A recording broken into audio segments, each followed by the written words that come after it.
Merhaba arkadaşlar, ben Yusuf Teke.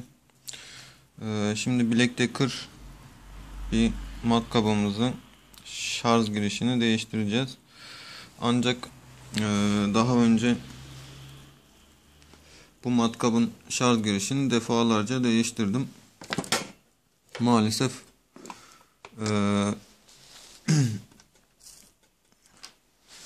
inşaat işlerinde kullanıldığı için bu tür cihazlar normal USB girişine sahipti.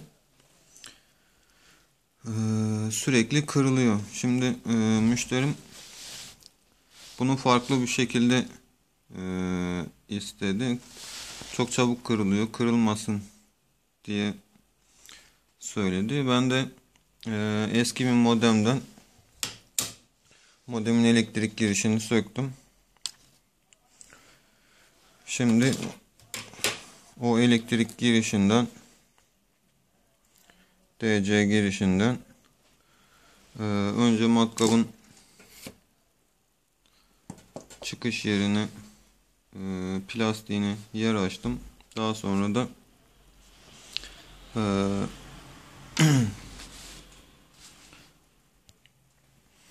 sonra da şarj girişini monte edeceğim. Şimdi daha önce yapmıştım.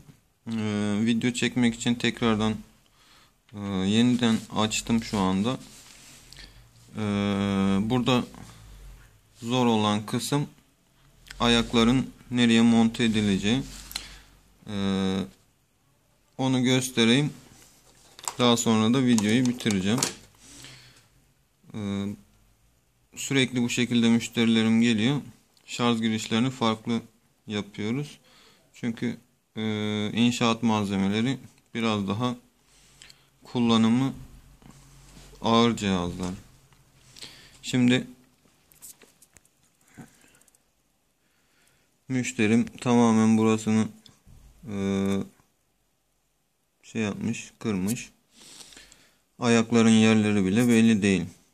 Şimdi şuradan iki tane köprü gitmiş. Bu köprülerin sol taraftaki köprü artı girişi. Zaten eksi de herhangi bir yerden verebilirsiniz. Şunu merak edebilirsiniz. Şarj olduğunda cihaz elektriği kesecek mi? Evet, kesecek. Çünkü şarj girişinin şarj olup olmadığını anlayan kısım bu tarafta oluyor. Yani sizin şarj bağlantınızı yaptığınız yerde değil. Şu an detaylı incelemem gerekiyor ama şuradan dönüş transistörü oluyor. Yani bir eksi dönüşü var. Buradan şarj tamamen dolduğu zaman yani geriye doğru çalışıyor. İleriye doğru çalışmıyor. O yüzden iki bacak gittiği için şarj olduğunda elektriği kesmeyeceğini düşünmeyin. Önce gidiyor, sonra dönüşte elektriği kesiyor. Bir sıkıntı olmaz bu şekilde değiştirdiğinizde. Böyle bilgi vermek istedim. Teşekkür ederim.